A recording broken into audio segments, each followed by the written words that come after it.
सबको जय मसीह की। आज का ये जो लाइव जूम मीटिंग बाइबल अध्ययन जो है वो शुरू कर रहा हूं मैं। और सबसे मेरा निवेदन है कि आप अपने माइक को म्यूट ही रखें ताकि कोई आवाज नहीं आए। जब तक कि मैं आपसे कोई सवाल पूछूं नहीं तभी आप इंडिविजुअली ऑन करके बोलेंगे।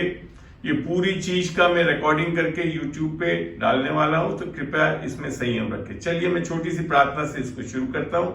प्रभु तेरा धन्यवाद देता हूं कि खुदावन तूने आज ये मौका दिया, तेरा अनुग्रह हुआ खुदावन कि आज हम इस जूम मीट के द्वारा मिल सक रहे हैं खुदावन। और हम विशेषकर हमारे सारे गैजेट्स को, हमारी सारी रिकॉर्डिंग को, इनको सबको खुदावन तेरे पवित्र लहू में ढापते हैं। एक एक जन को तेरे पवित्र लहू में ढापते हैं खुदावन, और किसी प्रकार का व्यवधान नहीं होगा। हम जानते हैं खुदावन कि तेरे स्वर्गदूत हमारे पहरे के लिए लगे हुए हैं। और खुदावन हम तेरा वचन के बारे में जब हम चर्चा करते और सुनते और समझते खुदावन, तू हमारे को और प्रकाशित करेगा। तेरी प्रकाशन की आत्मा में हमको सिखाएगा, चलाएगा खुदावन। इसका हम बहुत बहुत धन्यवाद देते हैं। धन्यवाद देते हैं एक एक जन के लिए खुदावन जो यहाँ जुड़ा है खुदावन, ताकि हम आज की जो शिक्षा हम वचन से देखते खुले अध्ययन में खुदावन लोगों के सवालों का जवाब बाइबल से देकर खुदावन लोगों को हम तृप्त कर सके। ये हमारी आशा है जो तूने हमारे को अभिषेकित करा है कि हम बहुत आसान तरीके से इन चीजों को सिखा सके। इसी मंशा के साथ खुदावन इस बाइबल सेशन को हम शुरू करते हैं यीशु के नाम से, आमीन। चलिए, तो आप लोगों से मैंने सवाल पूछे थे। मेरे पास खाली अनीता का और पास्टर हनुमान जी का प्रश्न आए थे, और मेरे को जो अनीता ने पूछा है वो बड़ा अच्छा लगा। उसी पे आज का अध्ययन हम शुरू करते हैं। उसका जो सवाल था, बाइबल के अनुसार चरित्र निर्माण कैसे करें। बाइबल के अनुसार चरित्र निर्माण कैसे करें। आशा करता हूं क्योंकि सब हिंदी जानने वाले ही हैं, तो मैं अंग्रेजी तभी इस्तेमाल करूंगा कि कोई अंग्रेजी में जुड़ा हो, अंग्रेजी के विषय में ही जानता हो तब बोलूंगा। तो कैरेक्टर के बारे में, तो चरित्र के बारे में जो तात्पर्य है वो है उन नैतिक और नैतिक गुणों से है जो किसी व्यक्ति के स्वभाव, मूल्यों और व्यवहार को परिभाषित करता है। चरित्र का मतलब क्या होता है कि वो नैतिक और नैतिक गुण किसी व्यक्ति के स्वभाव, मूल्यों और व्यवहार को परिभाषित करता है। और ये सब चाहते हैं, चाहे आप बाइबल पढ़ते हो नहीं पढ़ते हो, संसार में हर कोई चाहता है कि एक अच्छा चरित्र हो। मगर आज हम जो देखेंगे वो बाइबल के अनुसार परमेश्वर का वचन हमें कैसे सिखाता है कि हम एक अच्छे चरित्रवान व्यक्ति, विश्वासी बन सके। ठीक है, तो इसकी जो नींव है चरित्र के बारे में, वो सबसे पहले होती है प्रभु का भय आना। दो चीज है, देखो ध्यान से सुनिएगा इसको। प्रभु का भय, प्रभु से भय नहीं बोल रहा हूं मैं। बाइबल प्रभु से भय करने के लिए नहीं बताती। प्रभु का भय अर्थात ये भय जो है वो स्वयं प्रभु हमारे को देना चाहता है। प्रभु से भय तो धर्म में चलने वाले परमेश्वर से डर डर के चलते हैं कि हमने कुछ भी कर दिया तो परमेश्वर हमको नाश कर देगा, पनिशमेंट देगा, दोष लगाएगा। जबकि परमेश्वर ने यीशु मसीह के क्रूस पे किए गए कार्य के द्वारा अपना सारा क्रोध यीशु मसीह पे उंडेल चुका है। ये सबसे पहली चीज समझना बहुत जरूरी है, तभी आप सही रूप से प्रभु का भय समझेंगे। परमेश्वर ने अपना पूरा भय, जो संसार में जो धर्म में चलने वाले डरते हुए चलते हैं परमेश्वर से, उसके बारे में बताया कि क्योंकि यीशु मसीह हमारे पापों को ले चुका है, हमारा वो दंड ले चुका है पापों का, इसके लिए उसका यीशु परमेश्वर का क्रोध जो आना चाहिए था हम पे, वो सब कुछ क्रूस पर परमेश्वर ने यीशु मसीह पे उंडेल दिया है। इसके लिए आज परमेश्वर हमसे नाराज नहीं है, क्रोधित नहीं है। जब भी तो सुसमाचार यूहन्ना 3:16 में बोला ना, परमेश्वर ने जगत से ऐसा प्रेम किया, करेगा नहीं लिख रखा है। यीशु मसीह के कारण परमेश्वर ने हमसे प्रेम कर चुका है। ये सबसे पहला सिद्धांत है सुसमाचार का। अगर इस पे हम दृढ़ नहीं हुए तो आज की जो शिक्षा चरित्र के बारे में भी बता रहा हूं मैं, वो शायद हम संपूर्ण रीति से प्रकाशन नहीं पाएंगे। तो पहली चीज हमको पता होना चाहिए कि जो बाइबल का परमेश्वर आज किसी से भी क्रोधित नहीं है। संसार से क्रोध है ही नहीं उसको, क्योंकि उसने अपना क्रोध जो उंडेलना था वो सब कुछ यीशु मसीह पे उंडेल दिया है। इसके लिए आज वो प्रेमी परमेश्वर है। आमीन। अब जो आती बात है प्रभु का भय जो है, तो उसके बारे में हम आज वचन से भी देखेंगे। चलिए पहला वचन अब मैं लेकर चल रहा हूं, नीति वचन। बाइबल अगर आपके पास है तो खोल लें, नहीं तो नोट करते जाएं ताकि आप बाद में आराम से पढ़ सकें, देख सकें। ठीक है, तो नीति वचन 9 और 10 देखते हैं।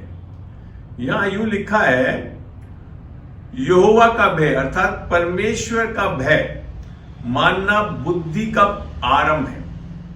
परमेश्वर से भय नहीं लिख रखा है, परमेश्वर का भय अर्थात तो स्वयं परमेश्वर की ओर से दिया जाता है, जो बुद्धि का आरंभ है और परम पवित्र परमेश्वर को जानने ही समझ है। तो यहां ये बात समझ में आती है कि ये जो भय है वो सांसारिक भय नहीं है, या लोगों में जो अनावश्यक परमेश्वर से जो डर रहता वो नहीं है, परंतु परमेश्वर का भय पवित्र आत्मा के द्वारा मिलता है। ये देखते हैं, इस चीज को भी हम पहले वापस चलते हैं एक वचन में, यशाया को देखते हैं। सॉरी, यशाया। थोड़ा मैं धीरे धीरे चलूंगा ताकि वचनों को सबको निकाल के दिखाऊं आपको। आप लोग आराम से नोट करिए इन चीजों को, और फिर भी जब भी और आपके कोई जो सवाल है वो आप अपने पास लिख के रख लें, और फिर जब मैं पूछूंगा आपसे तब आप इसको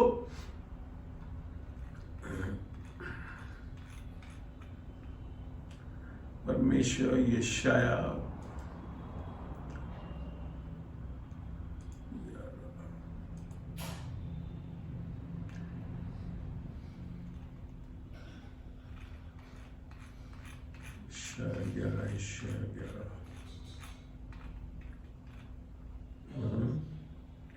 यशाया में है, वो मैं भूल रहा हूं।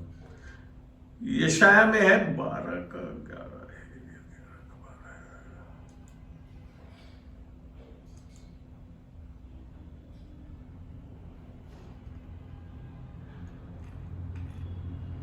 मैं वचन भूल रहा हूं। वो यशाया में है जहां लिख रखा है परमेश्वर की आत्मा के बारे में, कि उसके जो 9 गुण है उसमें है कि परमेश्वर का भय पवित्र आत्मा से दिया जाता है। ठीक है, किसी को ध्यान हो तो बता सकता है तो और अच्छा रहेगा मेरे को। यशाया में है, यशाया में कहीं आता है, वो मैं भूल रहा हूं, सॉरी। तो जो मैं बताना चाह रहा था, तो नीति वचन जो हम देख रहे थे उसको उसमें ही चलते हैं हम वापिस नीति वचन में।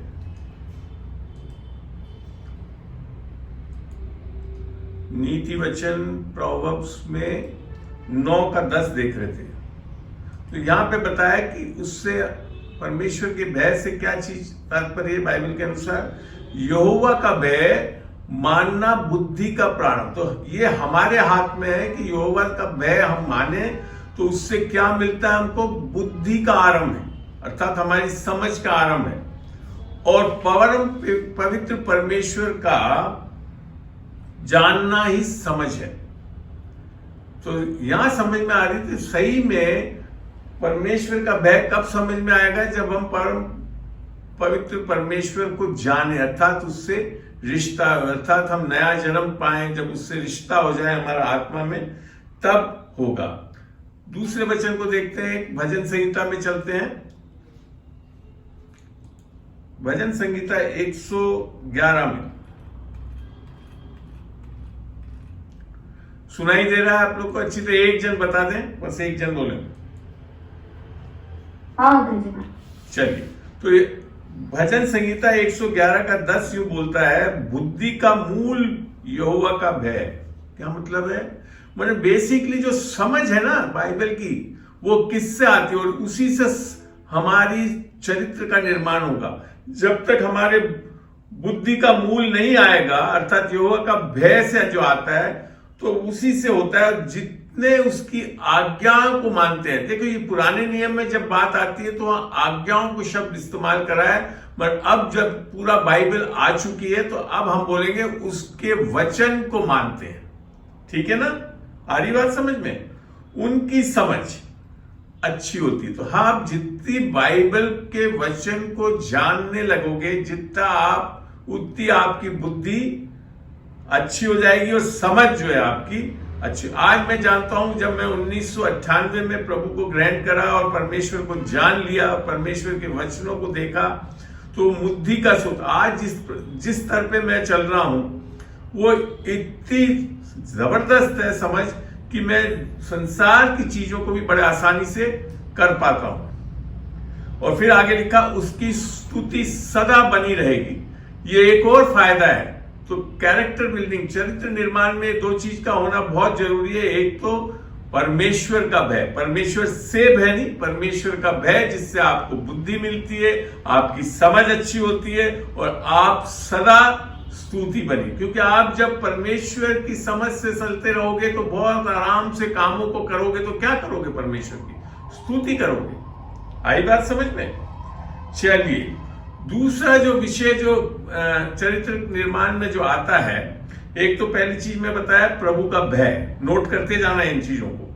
फिर है विनम्रता, हम में विनम्रता आनी चाहिए। इसके लिए भी वचनों को देखते हैं हम।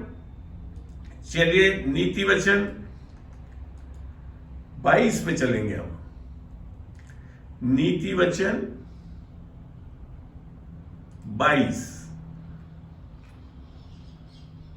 22 का मैं अब 4 खोल रहा हूं। नीति वचन 22 का 4, यहां यूं लिखा है, नम्रता और यहोवा का भय। अब दोनों चीज को बता रहा है वचन, नम्रता और यहोवा के भय मानने का फल। अब देखिए, अब फल, कई लोग, आप लोग जूझ रहे हैं धन के लिए, महिमा के लिए और जीवन जीने के लिए। यहां क्या लिख रखा है? नम्रता और यहोवा के भय मानने का फल धन, महिमा और जीवन होता है। ये तीन चीज से ही आप सक्सेसफुल चरित्र वाले बनते हैं। देखो, चरित्र में बनाने के टाइम में अगर आपके पास धन नहीं हो तो कोई भी आपको चरित्रवान नहीं मानेगा। क्योंकि इस संसार में रहते हुए हमको अच्छा होना चाहिए, धन, मतलब हमारे पास इतना धन होना चाहिए, एक स्टैंडर्ड ऑफ लिविंग होनी चाहिए, उसके साथ महिमा होनी चाहिए और जीवन होनी चाहिए। तो तीन चीज बता रहा है यहाँ पे जो कैरेक्टर बिल्डिंग के लिए, अर्थात हमारे चरित्र निर्माण के लिए जरूरी है। नम्रता और यहोवा के भय मानने का फल धन, महिमा और जीवन होता है। अब एक और वचन को देखते हैं हम। पहला पत्रस में चलेंगे। ये नए नियम में से बता रहा हूं अब मैं, नोट करते जाइए आप लोग। बहुत अच्छी शिक्षा आज आपको मिलने वाली है, जिससे आप बहुत चीजों को समझ पाएंगे। पहला पत्रस 5 का अब हम 6 खोल के देखते हैं। यहां क्या लिख रखा है? यहां लिख रखा है, इसलिए परमेश्वर के बलवंत हाथ के नीचे दीनता से रहो, अर्थात नम्रता से रहो, जिससे वे तुम्हें उचित समय पर बढ़ाए। देखिए, चरित्रवान व्यक्ति के लिए जीवन में क्या होना चाहिए? वो समय समय पे बढ़ता जाना चाहिए। आई बात समझ में? तो यहां लिख रखा, और यहां जो शब्द लिख रखा बलवंत हाथों के नीचे, ये एक्चुअली में बाइबल का पुराने नियम का एक वचन है, जो कि पवित्र आत्मा के नीचे रहने की बात है। बलवंत हाथ के नीचे अर्थात पवित्र आत्मा के नीचे दीनता से रहो, जिससे वे तुम्हें उचित समय में बढ़ाए। तो कितनी अच्छी बात लिख रही है चरित्र निर्माण के लिए, कि हमको विनम्र होना बहुत जरूरी है। और विनम्रता बाइबल के इसी वचन में आज अगर सही समझे तो यहां पे जो लिख रखा है, विनम्र कैसे होते हैं? जब हम अपनी सारी चिंता, ये 7वीं आयत में है, जब हम अपनी सारी चिंता उसी पर डाल दो, क्योंकि उसको तुम्हारा ध्यान है। तो हम जितना अपने चीजों को परमेश्वर के हाथों में देना शुरू करते हैं, तब हम विनम्र होते हैं। इसको मैं एक अपने टेस्टिमनी से यूं बताऊं, जब शुरुआत में मेरे को जब परमेश्वर ने बोला कि तुमको एक बाइबल शिक्षक बनाना चाहता हूं, तो मैं अपने समझ बुद्धि से, कॉन्कॉर्डेंस बाइबलों से, ये सब चीज से सीख के समझाने वाला बन गया था, मगर तब भी मेरे इसमें ऐसी सामर्थ नहीं थी। मगर जैसे ही मैंने अपनी इस इशू को, अर्थात वचन को सिखाने के बाद को भी परमेश्वर के हाथ में दिया, तब मैंने देखा कि इस क्षेत्र में मैं बहुत आगे बढ़ता गया।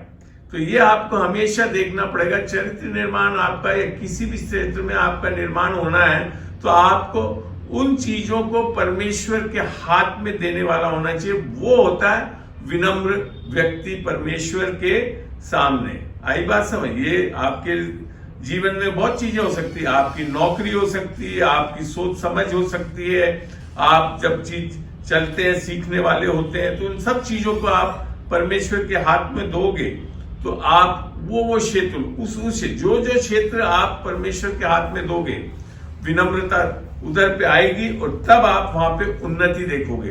वहां परमेश्वर आपको उसमें बड़े आसानी से आगे बढ़ा सकेगा। तो भाइयों और बहनों, आपको अच्छा लग रहा है अभी तक जो दो इश्यू बताई मैंने?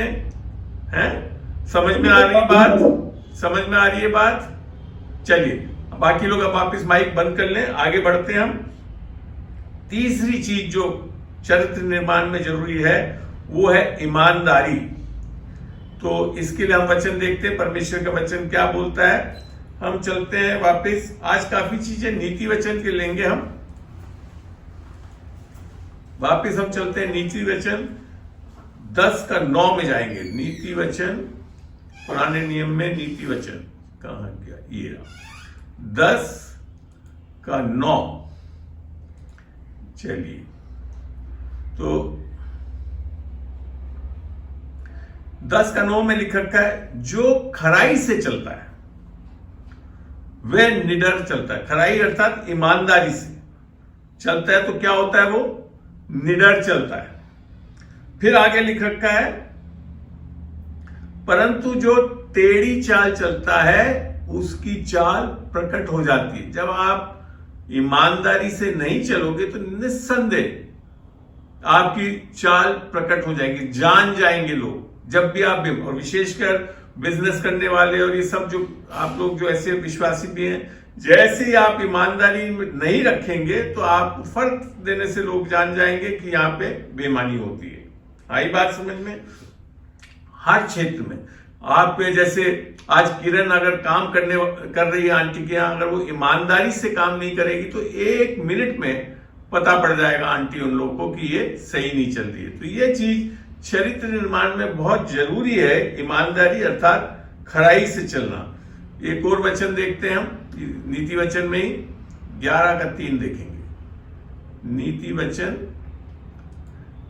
11:3, वहां क्या लिखता है परमेश्वर का वचन? सीधे लोग, टेढ़े लोग नहीं, सीधे लोग, चरित्रवान लोग अपनी खराई से अगुवाई पाते हैं। मैं अपने आपको बहुत उदाहरण, आप अभी अपने यहाँ पे भी देख रहे हैं, अपने लोग भी जो जुड़ते हैं, जिन्होंने भी ईमानदारी से आगे बढ़े तो कितने आगे निकल गए। बहुत लोग हैं अपनी जो मीटिंग में शाम को जुड़ते हैं, तो बहुत लोग काफी आगे निकल गए। परंतु ये जो भी जुड़ रहा है बंद करें संतोष जी, परंतु विश्वासघाती अपने कपट से नाश होते हैं। जैसे ही आप खराई से, ईमानदारी से नहीं चलेंगे तो क्या हो जाएगा आपको? फिर वहां कहीं ना कहीं, क्योंकि फिर आप शैतान का रास्ता खोल देते हैं और वो फिर आपको नाश करने की जो उसकी योजना है उसको पूरा करता है। इसका ये मतलब नहीं है कि आपका उद्धार खत्म हो जाएगा, मगर जिस क्षेत्र में आप ईमानदारी नहीं बरतेंगे वहां पे क्या हो जाएगा? आपको शैतान अटैक करेगा और फिर वहां पे आप भुगतोगे उस चीज को। आई बात समझ में? तो ये चीज हमेशा ध्यान रखना है कि हम विश्वासी लोगों के लिए है कि हमको ईमानदारी से, खराई से, और विशेषकर मिनिस्ट्री करने वाले लोगों को बहुत ज्यादा ध्यान देना चाहिए। क्योंकि जनरली मैंने देखा है जब सेविकाई करते हैं लोग बाग और पैसे के मामले में ईमानदारी खो बैठते हैं। बहुत लोगों का, आपके सामने भी ऐसे लोग आए होंगे जो फट देने से, क्योंकि पैसे की लालच जो है वो सब कारण है बुराइयों का। और जैसे ही पैसे में कोई खराबी नहीं है, जैसे ही पैसे का लालच आ जाएगी तो बुराई आएगी, और बुराइयों से फिर लोग बाग, और शैतान के लिए फिर आपने रास्ता खोल दिया। और शैतान फिर लिख रखा ना, चोरी करने, नाश करने, घात लगाने और मारने आता है, वो अपनी योजना पूरा करेगा।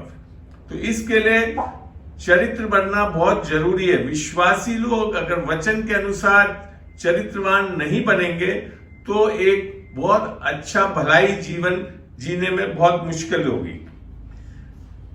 चौथी चीज, बाइबल के अनुसार चरित्रवान को क्या होना चाहिए? करुणा से भरा हुआ होना चाहिए। ठीक है, इसके बारे में सबसे अच्छा उदाहरण जो हम देखते हैं यीशु मसीह ने सिखाया, और वो था लूका 10 में चलते हैं। संतोष जी आपकी माइक को बंद करिए प्लीज, बार बार नहीं बोलना पड़े मेरे को, बंद करके रखिए। लूका 10 का 25 ले चल रहा हूं मैं, वहां पढ़ के देखेंगे पूरा ही। बड़ा अच्छा उदाहरण है जिसमें यीशु मसीह स्वयं, लूका 10 का 25, चलिए लूका 10 का 25 क्या बता रहा है यहां पे? ये यहां पे देखिए, एक व्यवस्थापक ये सीखना नहीं चाह रहा है। ये क्या कह रहा है? ये कहकर उसकी, अर्थात यीशु मसीह की परीक्षा करने लगा, हे गुरु, अनंत जीवन का वारिस होने के लिए मैं क्या करूं? ध्यान से समझिए, ये कोई अनंत जीवन समझने के लिए नहीं पूछ रहा है, ये वास्तव में यीशु मसीह को परखने के लिए पूछ रहा है। तब यीशु मसीह उससे क्या कहता है? उसने उससे कहा, व्यवस्था में क्या लिखा है, तू कैसा पढ़ता है? क्योंकि परमेश्वर यीशु मसीह बहुत तेज थे, वो हर चीज सीधा सा वो नहीं उत्तर दे देते। अगर कोई उनको फंसाना चाहता था तो वो उनको वचनों से ही, अर्थात नियमों से ही फंसाते थे। उसने उत्तर दिया, तू प्रभु अपने परमेश्वर से अपने सारे मन और अपने सारे प्राण और अपनी सारी शक्ति और अपनी सारी बुद्धि के साथ प्रेम रख, और अपने पड़ोसी से अपने जैसा प्रेम रख। यहां आई ना करुणा की बात।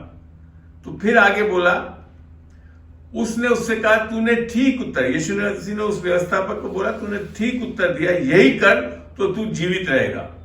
परंतु उसने अपने आप को धर्मी ठहराने की इच्छा से यीशु से पूछा, तो मेरा पड़ोसी कौन है?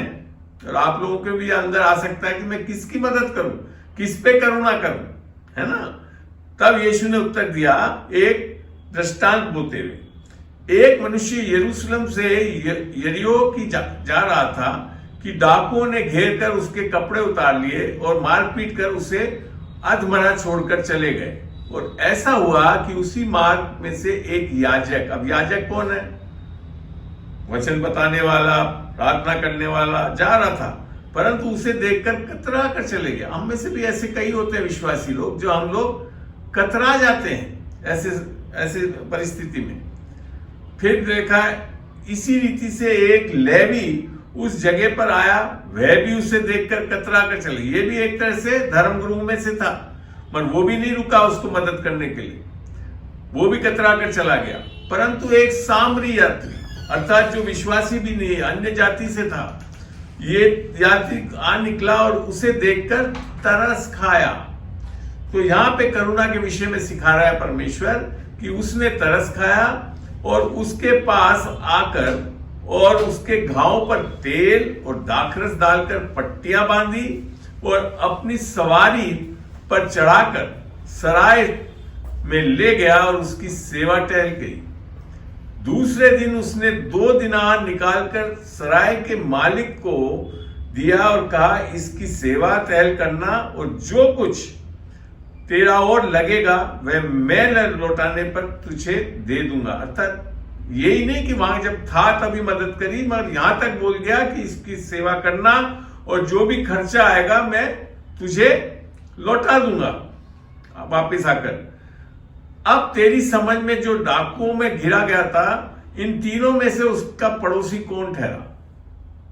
ये यीशु मसीह ने पूछा उससे। उसने कहा वही जिसने उस पर तरस खाया।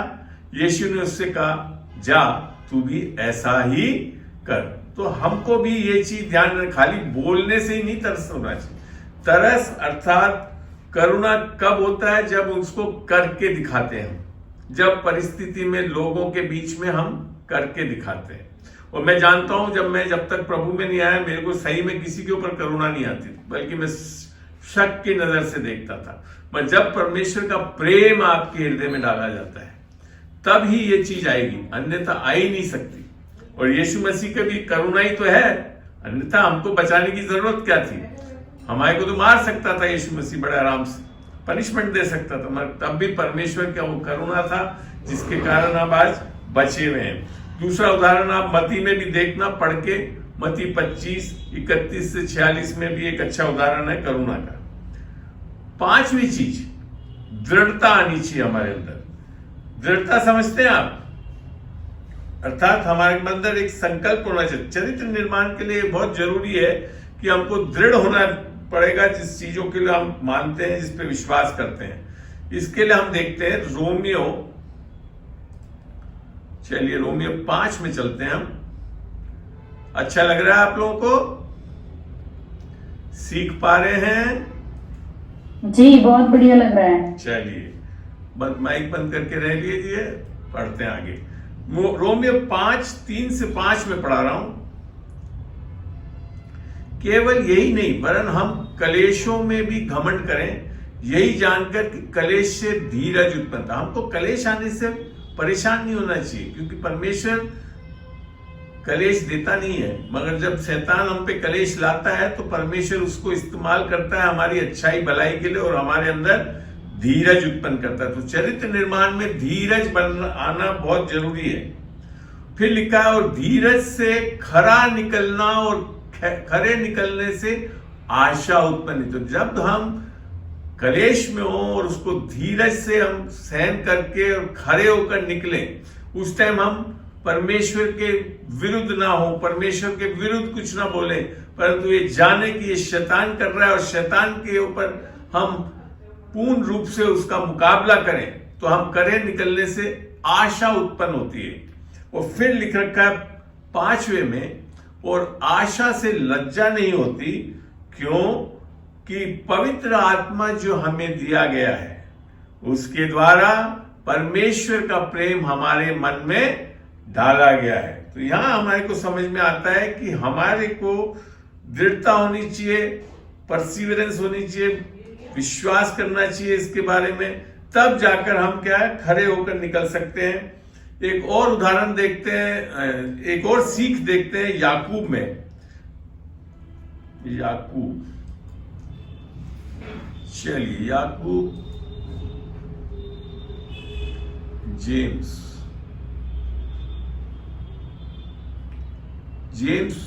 याकूब 1 का 2 से 4 पढ़ेंगे हम, धीरे धीरे वचन खुलता है। हे मेरे भाइयों, जब तुम नाना प्रकार की परीक्षाओं में पढ़ो, तो यहां पे मैं आपको स्पष्ट बता दूं, परीक्षा परमेश्वर नहीं लेता। इसी याकूब में लिखता है परमेश्वर परीक्षा बुरी चीजों से नहीं लेता है। परीक्षा लेने वाला कौन है? शैतान है। और फिर लिख रखा है जब तुम नाना प्रकार की परीक्षाओं में पढ़ो तो इसको पूरा आनंद की बात समझो। चरित्रवान अर्थात परमेश्वर का एक चरित्रवान व्यक्ति क्या होता है? नाना प्रकार की परीक्षाओं में क्या करता है? आनंद की बात समझता है उसको। फिर लिख रखा है क्यों?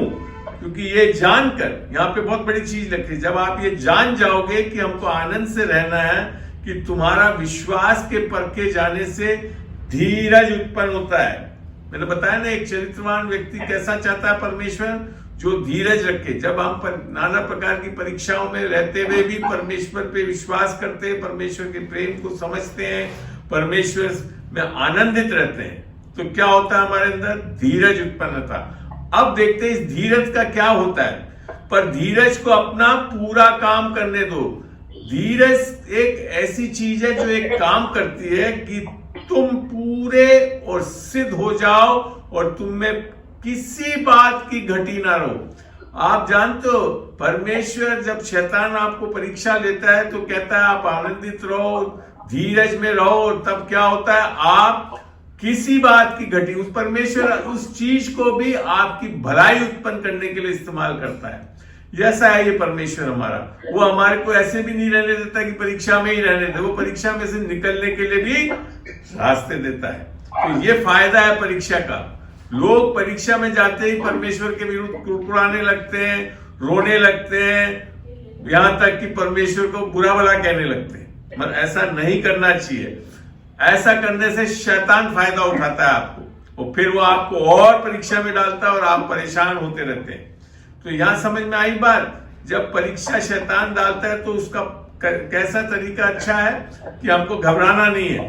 वो एक आंटी ने भी आपको ध्यान हो एक उदाहरण बताया, एक गड्ढा जो है कुएं में गिर गया था और उसके ऊपर मलबा डलने लग गया, तो उसने परेशान नहीं हुआ, वो क्या करता गया, मलबे को हिलाता गया और उसको नीचे करता गया, तो एक वापस पहाड़ बन गया और उस पे से वो ऊपर आकर निकल आया। तो परीक्षाओं से हमको चिंतित नहीं होना है, घबराना नहीं है, ये एक सिद्धांत है, और इसी के कारण हम फिर सिद्ध हो सकते हैं हर परिस्थिति में। आई बात समझ में? ये एक चरित्रवान विश्वासी के अंदर ये सारे गुण आने चाहिए। अब देखते थे एक और, कृतज्ञता, ग्रेटिट्यूड। इसके लिए हम पढ़ते हैं पहला थेसलोनिका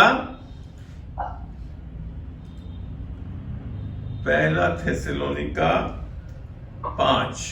पहला थेसलोनिका कहाँ गया? पहला थेसलोनिका 5 और उसका 18 पढ़ के देखते हैं। नोट कर रहे हैं आप इन वचनों को? चरित्रवान व्यक्ति का एक बहुत, जो चरित्रवान व्यक्ति को एक चीज, इस चीज का हमेशा ध्यान रखना चाहिए, हर बात में धन्यवाद करो, क्योंकि तुम्हारे लिए मसीह यीशु में परमेश्वर की यही इच्छा है। इसको समझना अच्छी तरह है। देखिए, परीक्षा आए तो परीक्षा के लिए धन्यवाद नहीं करना है, समझे? परीक्षा तो परमेश्वर की ओर से नहीं है, परीक्षा तो शैतान की ओर से है। मगर जब परीक्षा आती है तो इसके लिए धन्यवादित हो कि परमेश्वर ने हमारे लिए क्या है, रास्ते दे रखे। जैसे अपने अब याकूब पढ़े हुए कि हम हमेशा आनंदित रहेंगे, तो इस बात का धन्यवाद देना है कि हमारे को परीक्षा में से निकलने का तरीके भी वचन में बड़े आराम से मिलेगा। और क्यों? क्योंकि परमेश्वर यीशु मसीह सब परीक्षाओं में से निकल के जयवंत हुआ, तो इसी के लिए कहता है जब हम भी परीक्षा में पड़े तो घबराएं नहीं। ये चीज है, इसके लिए धन्यवाद करो कि परमेश्वर ने हमारे लिए एक रास्ता निकाल रखा है, अर्थात विश्वास का रास्ता है कि विश्वास के द्वारा सब कुछ संभव है। तो क्योंकि तुम्हारे लिए मसीह यीशु में परमेश्वर की यही इच्छा है। परमेश्वर जब ने आपको यीशु मसीह को दे दिया तो आपको फिर हर चीजों में से निकालने के लिए वो तत्पर है। वो आगे से आगे होकर आपको परमेश्वर की धार्मिकता दे रखा, विश्वास दे रखा है, आपको स्वर्गदूतों का पूरी मदद दे रखी है। तो इसके लिए बोल रखा है कि हमको क्या होना चाहिए, ग्रेटिट्यूड, कृतज्ञता होनी चाहिए, धन्यवादित होना चाहिए हमेशा। एक और जगह से देखते हैं हम, भजन संगीता से भी।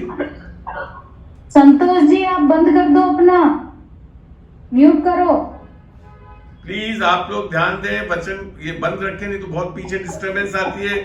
आपको मैं समझा चुका हूं, ये पूरी रिकॉर्डिंग हो रही है और यूट्यूब पे जाएगा, उसमें फिर अच्छा नहीं लगेगा कि ये सारे डिस्टरबेंस आए। प्लीज आप अपने सारे माइक्स को बंद रखें, मेरा माइक ही खुला रहे, और जब मैं पूछूं किसी से तभी आप खोलें उसको। चलिए भजन संगीता 100 में चलते हैं। संतोष जी फिर वापिस आपने खोल दिया, आप क्यों अपना माइक बंद क्यों नहीं रखती हैं? दिखता है मेरे को यहाँ पे सब कुछ, बेकार में सब चीजें अब रिकॉर्डिंग में जा रही है। आप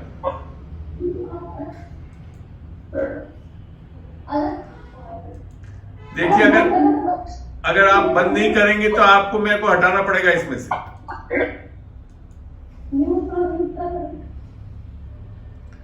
100 का 4 और 5 देखते हैं। भजन संगीता 100 का 4 और 5 में क्या लिखा है? उसके फाटकों में धन्यवाद और उसके आंगनों में स्तुति करते हुए प्रवेश करो, उसको धन्यवाद करो और उसको नाम को धन्य कहो, क्योंकि यहोवा भला है, उसकी करुणा सदा के लिए और उसकी सच्चाई पीढ़ी से पीढ़ी तक बनी रहती है। आपको पता है, आपकी पीढ़ी में अगर सच्चाई बनी रहने के लिए ये एक बहुत बड़ा कैरेक्टर होना चाहिए हमारे अंदर कि हमको परमेश्वर के को धन्यवाद करना, हर परिस्थिति में से वो निकालने वाला परमेश्वर है। आपने देखा जब इजरायली लोग अटक गए थे, आप सामने लाल समुद्र आ गया तो भी उसने क्या करा, जैसे मूसा ने वो रॉड को उस तरफ मारा तो वो पूरा रास्ता बन गया, उस रास्ते से वो बिल्कुल आराम से निकल के गए। जो पीछे जो फिरौन के लोग आए वो सब के सब उसमें डूब गए थे। आमीन। तो ऐसा परमेश्वर है जो हमको सब चीजों में बचाने वाला है। अगला गुण जो होना चाहिए, जो कैरेक्टर बिल्डिंग में अर्थात चरित्र निर्माण में होता है, क्षमा की बात कहता है। क्षमा के लिए आप बहुत अच्छी तरह जानते हो, इसको पढ़ के देखते हैं मत्ती 6 में चलते हैं हम अब, जो आप जानते हो, जिसको हम लोग कई लोग परमेश्वर की प्रार्थना लॉर्ड्स प्रेयर भी बोलते हैं। उसमें लिखा हुआ है 14 में, क्या लिखा है? मत्ती 6:14 में, इसलिए यदि तुम मनुष्य के अपराध क्षमा करोगे तो तुम्हारे स्वर्गीय पिता भी तुम्हें क्षमा करेगा। यहाँ पे एक कंडीशनल है, ये वैसे आज नए नियम में आकर मैं आगे अभी इसको क्लियर भी करूंगा। आज ऐसा नहीं है, मैं अभी बताता हूं, समझ में भी है, मगर यहाँ जो सिद्धांत जो बता रहा है कि हमको अपराध क्षमा करने वाला आना चाहिए, और यदि तुम मनुष्य के अपराध क्षमा ना करोगे तो तुम्हारा पिता तो तुम्हारी अपराध क्षमा ना करेगा, ऐसा लिख रखा है। इससे एकदम से आप घबरा जाएंगे, मगर ये सिद्धांत आज नए नियम में इस तरह से लागू नहीं होता है। इसको और आगे चल के देखते हैं कि क्षमा तो हमको करना ही है, और क्यों कर सकते हैं वो भी मैं आपको बताता हूं। यशायाह 4 का हम खोल के देखते हैं 32। आज नए नियम में आकर बहुत चीज बदल गई है। ये जब परमेश्वर यीशु मसीह सिखा रहा था तब भी परमेश्वर व्यवस्था के अधीन सिखा रहा था, इसके लिए वहां लिख रखा था कि जब हम क्षमा करेंगे तो परमेश्वर क्षमा करेगा। पर अब क्या लिख रखा है?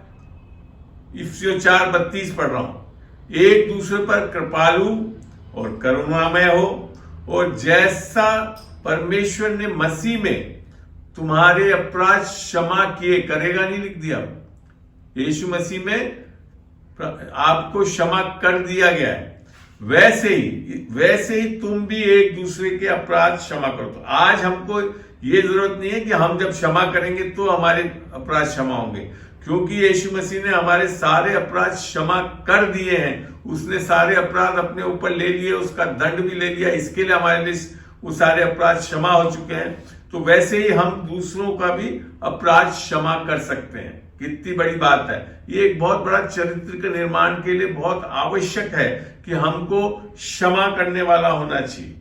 आमीन। चलिए, तो इसके बाद हम देखते हैं एक और सिद्धांत या चरित्र के लिए जरूरी है, वो है आत्म संयम, सेल्फ कंट्रोल, आत्म संयम। ये आपको पता है कि इसको वचन से देखते हैं, नीति वचन में चलते हैं, नीति वचन 25 में पहले चलते हैं।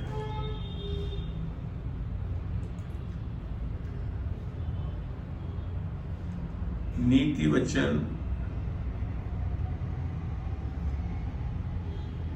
प्रोवर्ब्स 25:28 पढ़ेंगे। नीति वचन 25:28।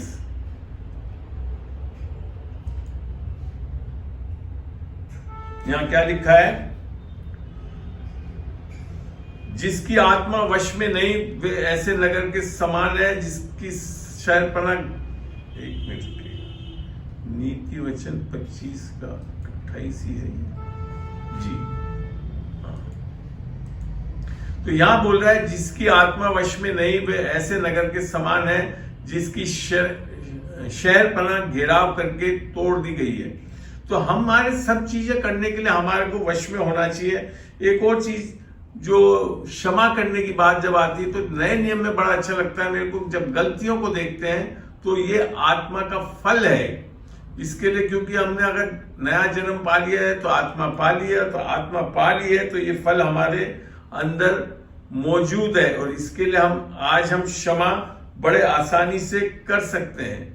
ये पढ़ते हैं आत्मा के फलों में, गलतियों 5 का 22 से लेकर 23 पढ़ रहा हूं मैं। नम्रता और संयम है, आत्म संयम है। ये देखिए संयम जो है वो आत्मा का फल है।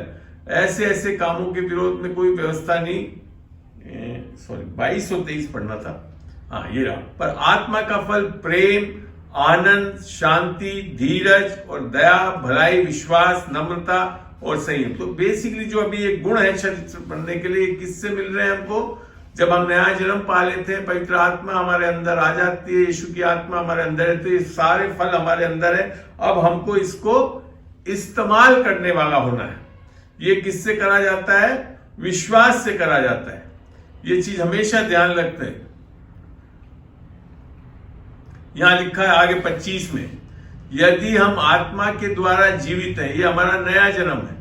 फिर आगे लिखा तो आत्मा के अनुसार चलें। ये हमारे हाथ में है कि इन फलों को लेकर चलना। आई बात समझ में? तो एक अच्छा चरित्रवान व्यक्ति कौन होता है? जो इन फलों को जो उसके अंदर है उसको इस्तेमाल करे, उसको दिन प्रतिदिन व्यवहारिक तरीके से इस्तेमाल करे। तो यहां आपको मेरे ख्याल से मैंने इतनी चीजें सिखाई, तो यहां समझ में आया होगा आपको कि क्या जरूरत है और कैसे हमारा चरित्र निर्माण होता है इन चीजों के द्वारा, जो परमेश्वर के सिद्धांत हैं, बाइबल के आधारित हैं। तो इसको हमेशा जब इन चीजों को करने के लिए क्या करना पड़ेगा? आपको बाइबल का अध्ययन करना पड़ेगा। ये अपना आप नहीं आ जाएगा कि आपने उद्धार पा लिया तो शुरू हो जाएगा। अध्ययन करना, इसी के लिए रोमियो में लिख रखा है ना, देखते हैं उसको भी। रोमियो 12 का 2 देखते हैं। रोमियो 12 का 2 क्या बोलता है? और इस संसार के सदृश ना बनो। ये जब हमारा उद्धार नहीं हुआ है तो हमारे चरित्र में सारी चीजें नहीं आती है, मगर अब उद्धार हो गया तो फिर हमारे पास क्या होना चाहिए? परंतु तुम्हारी बुद्धि, तो परमेश्वर का भय आ गया। परमेश्वर का भय आने से बुद्धि आ गई, तो हमारे बुद्धि को अब हम कैसे कर सकते हैं? बुद्धि के नए हो जाने से तुम्हारा चाल चलन भी बदलता जाए। चरित्रवान व्यक्ति का क्या होना चाहिए? उद्धार पाने के बाद हमारे अंदर चाल चलन बदल, हमारे दूसरे दिन चाल चलन नहीं बदल जाता।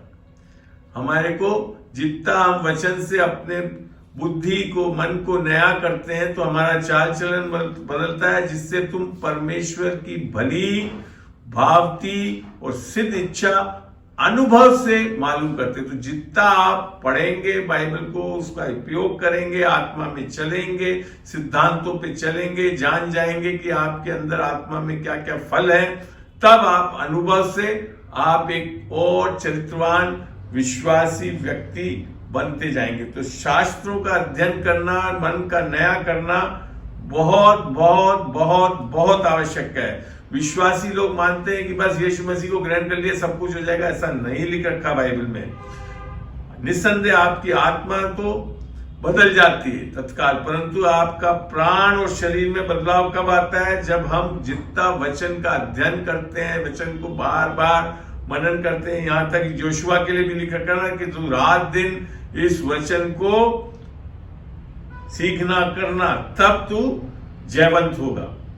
यीशुआ के लिए बोल रखा था। दूसरी चीज आपको करना चाहिए कि विकास के लिए प्रार्थना करें। परमेश्वर से अपने जीवन में विशिष्ट चरित्र गुण विकसित करने के लिए प्रार्थना करा करें। आत्मा के फलों के अनुसार चलने के लिए प्रार्थना करा करें। फिर दूसरी चीज, आपको लक्ष्य निर्धारित करने पड़ेंगे कि हाँ, अब मैं बाइबल की इन चीजों को, इतना वचन पढ़ूंगा, इतना सीखूंगा, इतना समझूंगा। अगर आपने लक्ष्य निर्धारित नहीं करा तो आप बाइबल भी नहीं पढ़ पाओगे। मैं एक ऐसा व्यक्ति था, ईसाई परिवार में होते हुए 1998 तक कभी बाइबल नहीं पढ़ी मैंने। इसका ये भी नहीं, मैं बता दूं आपको, उसके बावजूद भी मैं बहुत अच्छा व्यक्ति था। मगर जैसी 1998 में आया, मैं सितंबर में मैंने उद्धार पाया, अक्टूबर नवंबर दिसंबर तक मैंने पूरी बाइबल एक बार पूरी पढ़ ली। उससे मेरे को क्या हो गया, मेरा मन नया होने लग गया। मेरे को ये समझ में आ गया कि बाइबल क्या क्या बातें बताती थी। अब मेरे को यही करना पड़ता था बाद में कि मेरे को पता था कि बाइबल में क्या लिखा हुआ है, उसको फिर वापस ढूंढता था, फिर वापस पढ़ता था। ये आपको जिंदगी भर, आज भी मैं बाइबल पढ़ता हूँ। आज भी सुबह मैंने एक्ट्स को पढ़ा, एक्ट्स को क्या बोलते हैं हिंदी में, प्रेरितों का 15वां अध्याय मैंने पूरा अच्छी तरह समझा, क्योंकि वहां पे व्यवस्था और अनुग्रह के बारे में पूरा समझाया हुआ है। तो ये चीज आपको निरंतर करते रहना पड़ेगा। आज मैं उद्धार 1998 में पाया हुआ हूं, आज 2014 हो गया, इतने साल हो गए, तब भी मेरे को दिन प्रतिदिन सीखना पड़ता है। तो ये आपका हमेशा लक्ष्य निर्धारित होना चाहिए कि आप अगर अपना चरित्र विकास करना चाहते हैं तो व्यक्तिगत समय आपको वचन में देना पड़ेगा। फिर आपको जवाबदेही की तलाश करनी पड़ेगी। जवाबदेही समझते हैं? अपने आप आसपास ऐसे लोगों को रखें जो आपके विकास को प्रोत्साहित और समर्थन करते हैं। मैं जैसे ही परमेश्वर में आया, मैंने ऐसे सारे संबंध तोड़ दिए जिससे कोई लाभ नहीं होता था, और ऐसे विश्वासियों के बीच में मैं जाने लगा, ऐसे लोगों के साथ मैं संगति करने लगा जिससे मेरा वचन में और दृढ़ हो सका। सही में मेरे इतने दोस्त थे, इतने अफसर थे, सब थे। मेरे पास फ्री में फोन था, तो मैं शाम के टाइम में बकवास की बातें करता रहता था, मजाक उटपटांग बातें करता रहता था। वो मैं सब बंद कर दिया मैंने जैसे ही परमेश्वर में आया मैंने, क्योंकि मेरा समय अब इन चीजों के लिए नहीं है।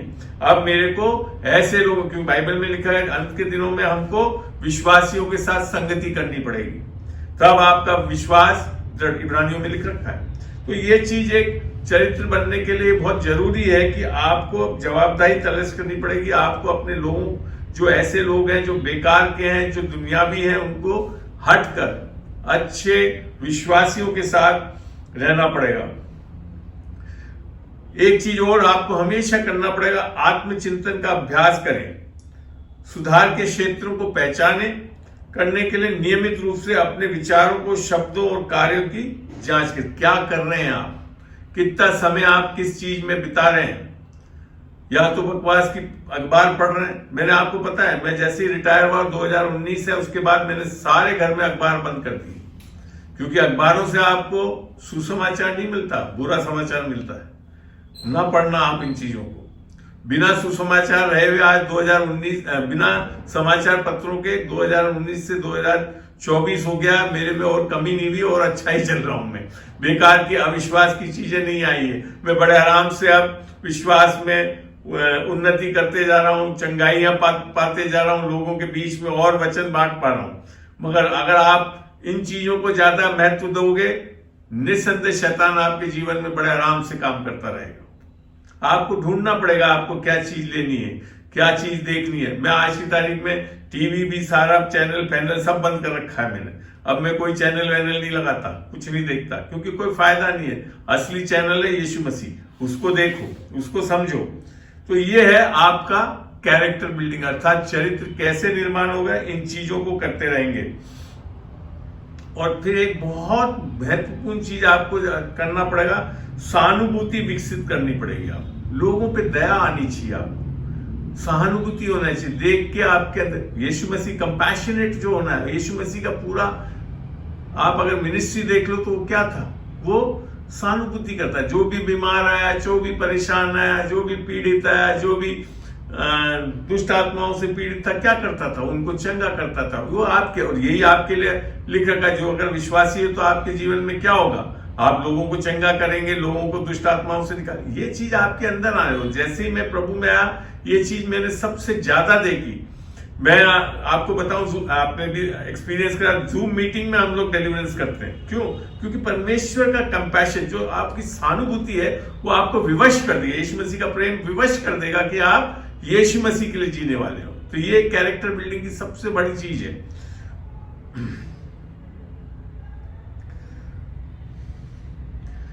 अब आपको जब चरित्र की बात आती है, तो जिस क्षेत्र में आप जूझ रहे हैं, जहां संघर्ष कर रहे हैं चरित्र के क्षेत्र में, उनमें परमेश्वर के अधीन उस चीज को दो और परमेश्वर का अनुग्रह उस पर लगाओ, अनुग्रह इस्तेमाल करो, तब जाकर आप उसमें से बड़े आराम से निकल पाएंगे। और दैनिक जीवन में बाइबल के सिद्धांतों को कैसे लागू कर सकते हो, इसको हमेशा तत्पर रहे। और जब तक बाइबल नहीं पढ़ोगे तो उसके सिद्धांत नहीं पता होंगे और लागू भी नहीं कर पाओगे। अधिक आत्म जागरूकता और आत्म नियंत्रण विकसित करने के लिए आप क्या कदम उठाएंगे, ये आपको डिसाइड करना पड़ेगा। कितना वचन पढ़ेंगे, कितने आत्मा में चलेंगे, कितनी अन्य भाषा में प्रार्थना करेंगे, कितनी कैसी प्रार्थना करेंगे, डरती हुई प्रार्थना नहीं करेंगे, बोल्डनेस से करनी चाहिए। ये सारी चीजें आपके हाथ में है। तो जितना आप ये करेंगे आप आगे बढ़ते जाएंगे। तो यहां आपको समझ में आया ये सब चीजें। अब आपको कोई सवाल है तो आपके लिए मैं इस सेशन को खोलता हूं, एक एक करके आप पूछ सकते हैं, कोई भी चीज पूछना चाहें। जी हाँ, किरण बोले, खोले माइक। मेरा सवाल है कि क्या हम परमेश्वर से जबरदस्ती अपनी इच्छा के अनुसार भी आशीष पा सकते हैं? देखिए, ये चीज आपने थोड़ा सा बड़ा समझदारी से पूछ लिया है। अगर आप ये कहो कि मैं आज बैंक लूटना चाहता हूं, नहीं कर सकोगे, क्योंकि परमेश्वर का वचन ये चीज अलाउ नहीं करता है। आप परमेश्वर की इच्छा सब कुछ बाइबल में लिखी हुई, उन इच्छाओं के अनुसार आप कितना भी जोरा मर्जी करके मांग सकते हो परमेश्वर से। आगे बात समझे? अगर आप आज कहो कि मैं व्यभिचार कर लूं, नहीं करने देगा परमेश्वर। आगे बात समझ में? और लड़के परमेश्वर से लड़के आशीष पा सकते हैं? बिल्कुल, इस लड़के प्रभु मेरे को चंगाई चाहिए, आज मांगिए आप, मिलेगा। मिलेगा, बिल्कुल मिलेगा, क्योंकि वो उसका वादा है। और वादा क्या, वो तो कह रहा है मैंने चंगा कर दिया है। तो वो चीजों में आप, वो बेसिकली शैतान रोक रहा है आपको, तो उधर पे आपको लड़ना ही पड़ेगा। बाइबल में लिखा है ना, क्रोध किस पे करना है? शैतान के कामों पे करना है। और शैतान के ऊपर जब क्रोध करते हैं उसमें रुकना ही नहीं है, सूरज को ढलने ही नहीं देना है, जब तक आपको क्रोध करके उससे लेना है। आई बात समझ में? लिखा है ना, परमेश्वर के अधीन हो जाओ और शैतान का मुकाबला करो, वो निश्चय भागे। तो वहां सब क्या करना है? परमेश्वर से लड़ना नहीं है, परमेश्वर से बल से, सामर्थ्य से, जिससे लड़ना है उससे लड़के लेना है। वहां क्या हम ढीले पड़ जाते हैं, पता नहीं परमेश्वर मेरे को चंगाई देगा कि नहीं। यहां तो गए आप काम से, फिर तो शैतान मजे से आपके ऊपर राज करता रहेगा। आई बात समझ में? आ रही बात समझ में? चलिए, और कोई सवाल?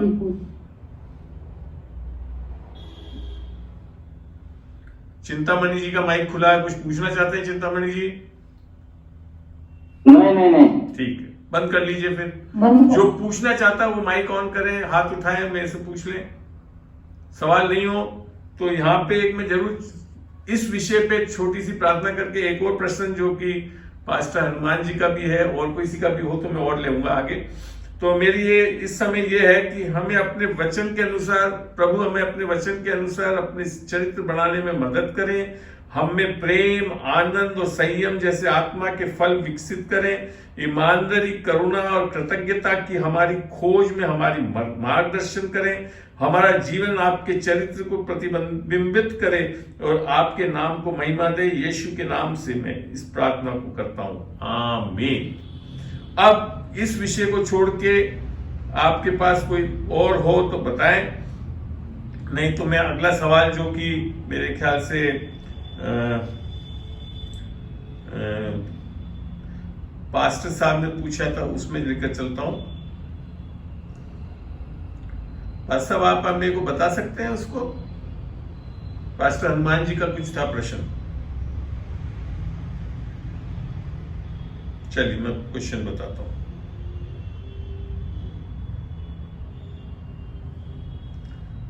पास्टर हनुमान जी का था। पास्टर हनुमान जी सुन रहे हैं आप जी?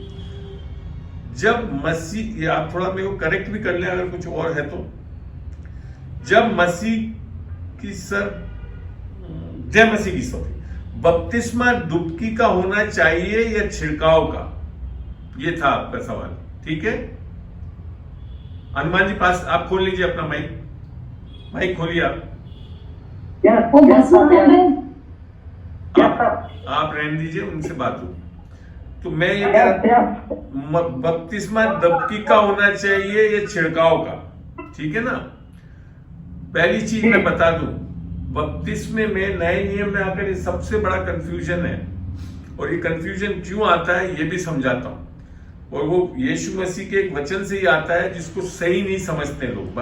पानी का बपतिस्मा गलत नहीं है, बिब्लिकल है। मैं उस चीज को एडवोकेट भी करता हूं और मैं सिखाता भी उसके ऊपर। मैं जब ये बात कर रहे हैं बपतिस्मा, पानी का बपतिस्मा से आत्मिक बदलाव की जो सोच रहे हैं, ये एक बहुत बड़ा एक तरह से समझ की कमी है। ये इस वचन से आता है, यूहन्ना 3:5। यहां लिखा है, यीशु ने उत्तर दिया, मैं तुम्हें सच सच कहता हूं, जब तक कोई मनुष्य जल और आत्मा से ना जन्मे तो वह परमेश्वर के राज्य में प्रवेश नहीं कर सकता।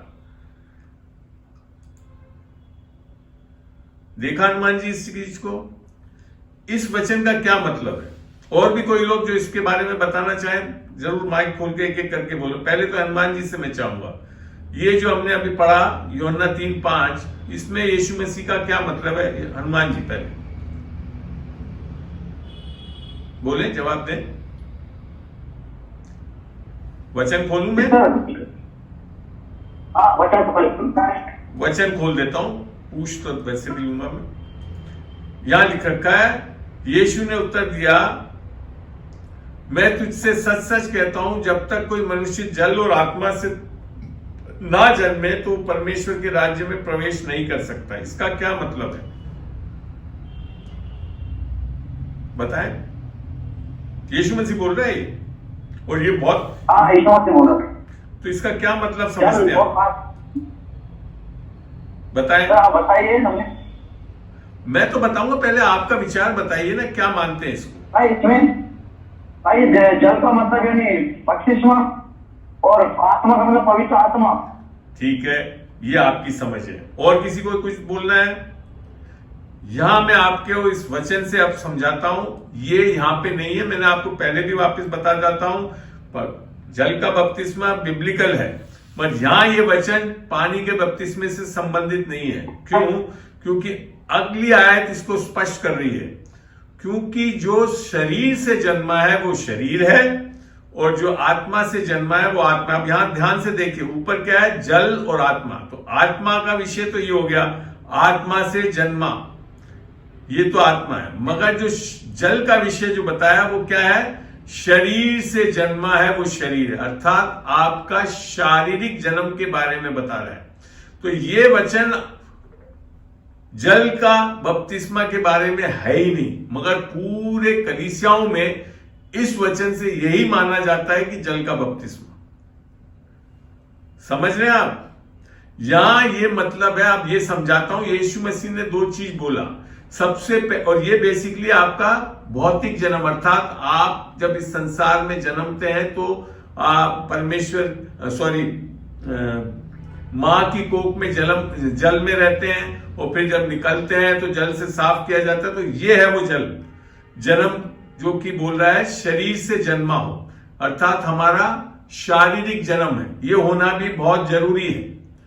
जब आपका शारीरिक जन्म होगा तब जाकर आपका आत्मिक जन्म हो सकता है। तो पास साहब आप समझ रहे हैं, यहां पे ये जब चीज हम मानते हैं कि जल का नहीं है यह बपतिस्मा, तो यहां नए नियम में आकर यीशु मसीह ने बड़ा स्पष्ट करा कि जल के बपतिस्मे से आपका जन्म नहीं मान रहा है, वो आपके शारीरिक जन्म होने के बारे में बहुत जरूरी बोल रहा है।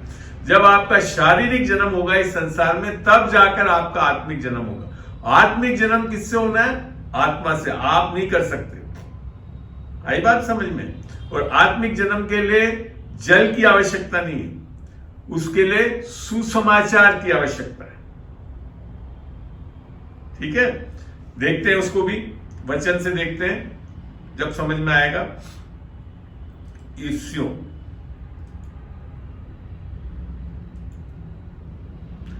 बहुत अच्छा प्रश्न है, और इसी से मैं समझाना चाहता हूं। कई लोग, आप विश्वासियों को देखोगे, हमने पानी का बपतिस्मा ले लिया, पानी का बपतिस्मा लिया, मगर कुछ भी बदलता नहीं है। क्यों नहीं बदलता है? क्योंकि आत्मिक जन्म पानी के बपतिस्मे से नहीं होता। यहां लिखा था इफिसियों 1:12 में कि हम जिन्होंने पहले से मसीह पर आशा रखी थी उसकी महिमा की स्तुति का कारण हो, और उसी में तुम पर भी जब तुमने सत्य का वचन सुना जो तुम्हारे उद्धार का सुसमाचार जो पहला कुरिन्थियों 15 में भी पौलुस बताता है कि यीशु मसीह हमारे पापों के लिए मारा गया, गाड़ा गया और तीसरे दिन जी उठा। जब हम इसको मुख से अंगीकार करते हैं, मन में विश्वास करते हैं, तो क्या होता है? और जिस पर तुमने विश्वास किया, प्रतिज्ञा किए हुए पवित्र आत्मा की छाप लगी। ये होता आत्मिक जन्म।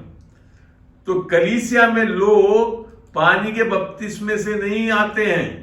कलीसिया में लोग आने के लिए बाइबल से समझना बहुत जरूरी है, जो कि हम देखते हैं। अब पहला कुरिन्थियों 12:13 पढ़ रहा हूं।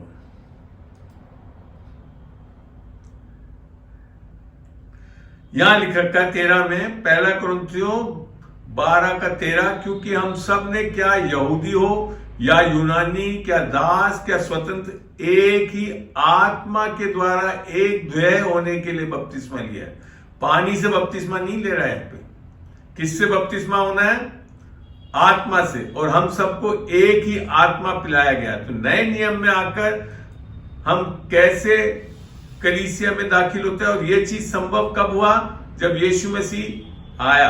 यीशु मसीह ने बोला, जब यूहन्ना ने बोला मैं तो आया पानी में बपतिस्मा दिलाने के लिए, मगर मेरे पीछे जो आया है वो तुम्हारे को पवित्र आत्मा में और आग से बपतिस्मा देगा। तो पवित्र आत्मा का जो बपतिस्मा है वो है सही जरूर तरीका जिससे हम नया जन्म पाकर कलीसिया में दाखिल होते हैं। अगर आप लोग खाली पानी का बपतिस्मा दिलवा दे रहे हो, लोगों को ये नहीं समझा रहे हो कि आत्मा का बपतिस्मा अर्थात नया जन्म होना बहुत जरूरी है, तब तक लोगों में कोई परिवर्तन नहीं आएगा। आई पास साहब इस चीज को? चलिए, और भी कुछ सीखना तो और बताऊं मैं। फिर आपने पूछा है, अच्छा इसमें जो है ना, तो जब आपका नया जन्म हो जाता है, जब आप उद्धार पा जाते हैं, आत्मा पा जाते हैं, तब पानी का बपतिस्मा लेना चाहिए। तो पानी के बपतिस्मे से आत्मिक नहीं होते। आत्मिक होने से पानी का बपतिस्मा इसके लिए लिया जाता है कि लोगों को बताने के लिए कि मैं नया जन्म अर्थात मैं आत्मिक जन्म हो चुका है। इसके लिए पानी का बपतिस्मा नए नियम। और उससे फिर दूसरी चीज और बहुत जरूरी है जिसको मैं समझाता हूं नए नियम में, जो कि यीशु मसीह ने भी लिया, और वो क्यों लिया उसको भी देखते हैं। वो है मत्ती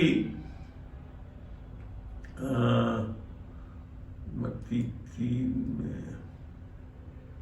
यीशु मसीह का बपतिस्मा किस में है? मत्ती 3 में ही है शायद, है ना? 1 मिनट जरा समय को। यस, मत्ती 3 में है। 14 में यूं बोल रहा है, परंतु यूहन्ना ये कहकर उसे रोकने लगा, मुझे तेरे हाथ से बपतिस्मा लेने की आवश्यकता है और तू मेरे पास आया है। तो यीशु ने उसको ये उत्तर दिया, अब तू ऐसा ही होने दे, क्योंकि हमें इसी रीति से सब धार्मिकता को पूरा करना उचित है। सब धार्मिकता को पूरा करना। यहां धार्मिकता कैसे मिल रही है हमको? अनुग्रह और विश्वास से, यीशु की आत्मा के द्वारा। तो जब हम नया जन्म पा चुके, हमारे को धार्मिकता मिल गई, तो उसको पूरा करने के लिए अर्थात उसके अनुसार चलने के लिए, अपना कमिटमेंट दिखाने के लिए पानी का बपतिस्मा नए नियम में जरूरी है। आत्मिक बनने के लिए नहीं, आत्मिक तो आप बन गए, पर आत्मिकता में चलने के लिए, लोगों को बताने के लिए, क्योंकि मैंने आज नया जन्म पा लिया, अब मैं परमेश्वर के पीछे चलूंगा, परमेश्वर की धार्मिकता में बना रहूंगा, उस चीज के लिए पानी का बपतिस्मा लेना जरूरी है। क्लियर? सबको क्लियर? कोई 1-2 जन उत्तर दे खोल के। हाँ बोले विजय जी। अच्छा, हाथ उठाकर बता दें सबको क्लियर। और अगर इसके बावजूद भी कोई सवाल है तो पूछ सकते हैं। वो आप जी बोले हनुमान जी।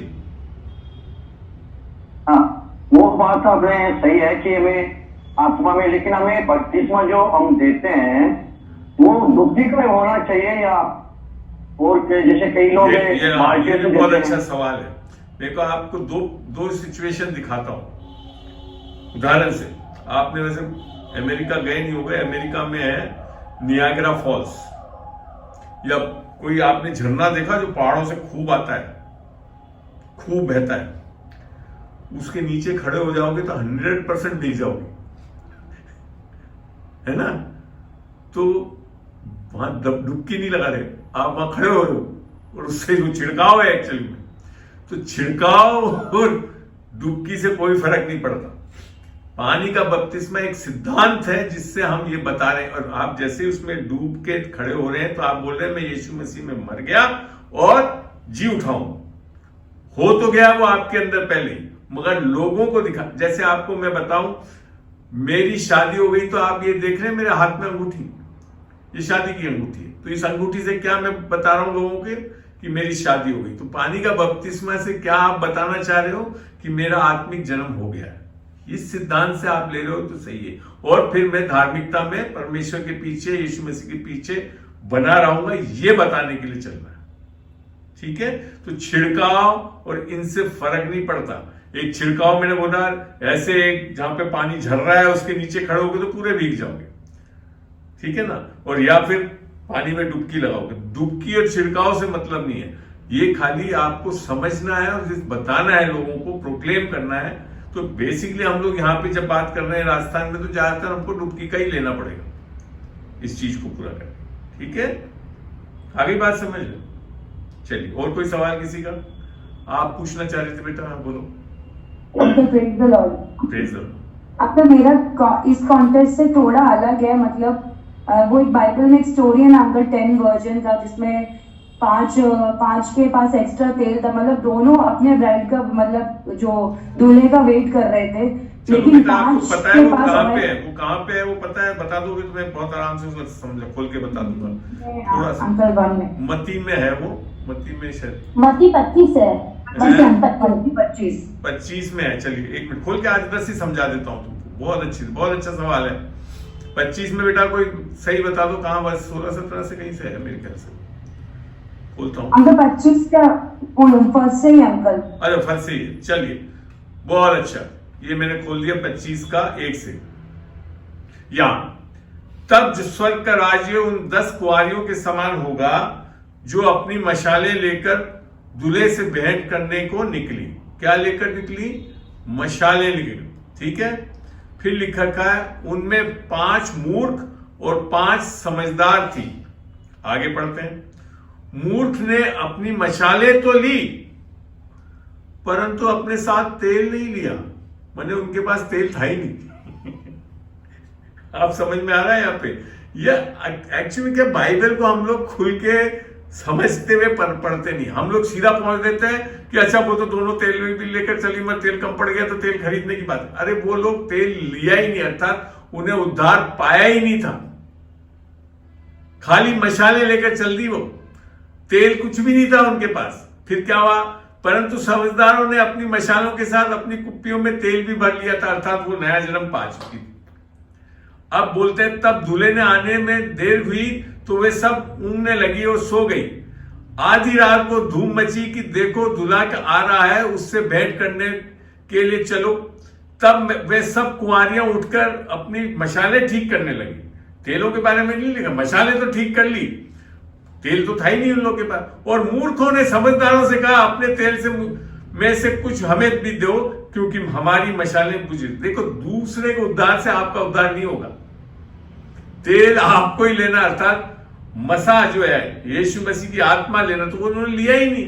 तो यही आज हो रहा है। आज जो धर्म में चल रहे ईसाई लोग क्या है, उद्धार तो पाया नहीं है, बाकी सब चीजें लेकर चल रहे हैं, मशाल भी ले रहे हैं, तेल तो है ही नहीं अंदर।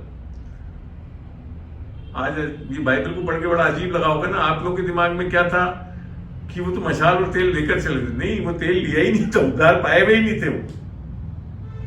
हम इसको इतनी थियोलॉजी बनाते रहते हैं, इस 10 कुंवारियों को मूल चीज को पढ़ नहीं रहे, उनके अंदर उस तेल ही नहीं था, उद्धार पाए हुए ही नहीं थे। तो उद्धार नहीं पाया हुआ तो सीधा बोल देगा मैं नहीं जानता। तो आई बात समझ में? कैसा लगा आज? क्या था दिमाग में और बताओ, क्या मानती थी अभी तक? Uncle, actually, I heard one of man of God say कि this oil represent the Holy Spirit. Well, तो उन्होंने ऐसा बोला बाइबल था में कि होली स्पिरिट की बात- unsaved is not saved. Unsaved is not saved इसके लिए कि अनसेव्ड तो वहां पे तेल ही नहीं है, उद्धार पाया ही नहीं है उन्होंने। असली बात ये है। नहीं उन्होंने ऐसे बताया था अंकल। अरे मैं क्या कह रहा हूँ, लोग बाग ये सब सिखा रहे हैं, उसको वचन को सही ढंग से पढ़ ही नहीं रहे हैं। जो 5 कुंवारियां थी उनमें कोई तेल हो ही नहीं सकता, लिया ही नहीं था उन्होंने तेल, तो कहां से तेल आएगा? और तेल खरीदने की बात नहीं थी, तेल ही नहीं था उनके। तब उनको ध्यान आया कि अरे मेरे को भी तेल किससे ले लूं, मैं किसी से मांग लूं। उद्धार आप मांग नहीं सकते, आपको व्यक्तिगत लेना पड़ेगा। ये है असली सिद्धांत वहां पे। ये क्या है मैं आपको इसीलिए बताता हूं, यूट्यूब पे आप देख देख के इतने कंफ्यूज हो जाओगे, ऐसी ऐसी चीजें सिखा देंगे आपको कि तेल खरीद, तेल फिर वो बोलेगा कि पवित्र आत्मा को तो खरीदा ही नहीं जा सकता। वो भी सही है, बिब्लिकल है वो। पर यहां जब पढ़ो तो वचन बड़ा क्लियर है ना कि उनके पास तेल ही नहीं था, उद्धार पाए हुए नहीं थे, इसके लिए एक्सेप्ट नहीं हुए वो। तो हम लोग भी, हमारे रिलीजियस क्रिश्चियन बहुत मान रहे हैं उद्धार तो पाए हुए नहीं है, मगर हम चर्च जा रहे हैं, फलाना जा रहे हैं तो उद्धार पाया हुआ है, या यीशु यीशु बोलते हैं इसके लिए उद्धार पाया हुआ है। गलत है वो। उद्धार पाना बहुत जरूरी है, नया जन्म। इसीलिए यीशु मसीह ने आज हमने यूहन्ना 3 पढ़ा, वो बहुत जरूरी थे। जब तक तुम्हारा नया जन्म नहीं होगा, उद्धार नहीं पाओगे, आत्मा नहीं पाओगे, तो कोई फायदा नहीं। मैं नहीं जानता। सबको समझ में आया 10 कुंवारी का ऐसा प्रकाशन मिला? क्वेश्चन था अंकल, चलिए एक और क्वेश्चन पूछना था। मतलब अंकल ऐसे मतलब होता है ना, मतलब आपने एक बार सैल्वेशन आपका, मतलब आपने यीशु को जाना और उसके बाद काफी लोग फिर उस रास्ते में से निकल जाते हैं। सो व्हाट अबाउट देम कि अंकल उनका क्या होगा? मतलब कहते हैं ना कि ये सब आप पता नहीं किस चर्च में से सीखे हुए हो और किस यूट्यूब पे देखे हुए हो। यीशु मसीह का उद्धार परमानेंट है। यीशु को मान लिया और आत्मा पा लिया तो वो ना तो कभी छोड़ेगा ना कभी त्यागेगा। ये सारी चीजें क्या है? प्रभु तेरी आत्मा हमारे साथ रहे। अरे साथ क्या रहे, बेचारा वो अंदर बैठा हुआ है, छोड़ेगा ही नहीं, त्यागेगा ही नहीं। इब्रानियों को पढ़ना 10 और 9 वहां लिखा का it is an eternal salvation. एक बार जो मिल गया खोते नहीं है हम। प्रॉब्लम क्या है कि प्राण और शरीर में नया नहीं करा, तो अभी भी कहीं ना कहीं कुछ गलती कर रहे हैं, कुछ तो सोचते कि सर देखो ये पुराने नियम में बैकस्लाइडिंग था, समझे? इजरायली लोग बार बार प्रभु लाता था और बैकस्लाइड हुआ। नए नियम में बैकस्लाइड हो ही नहीं सकता। आत्मा मिल गया तो मिल गया, उसके बाद नहीं छोड़ने वाला। अब जो आप देख रहे हैं, या तो आत्मा ही नहीं पाया, जैसे 10 कुंवारियां अभी बताया, मगर बाकी सब चीजें कर रहे हैं, क्रिसमस भी मना रहे हैं, यीशु भी कर रहे हैं, सब कुछ कर रहे हैं, बाइबल भी पढ़ रहे हैं, कॉटेज मीटिंग भी कर रहे हैं, पर उद्धार नहीं पाया। तो उद्धार नहीं पाया स्थिति हो सकती है, पर उद्धार पाकर उद्धार खो नहीं सकते आप। क्योंकि देखो सीधा से समझो, इसमें एक बहुत बड़ी सिद्धांत को समझो। उद्धार कैसे मिलता है पता है आपको? इसको देखते हैं मती रोमियो 5 का 19 पढ़ रहा हूं मैं।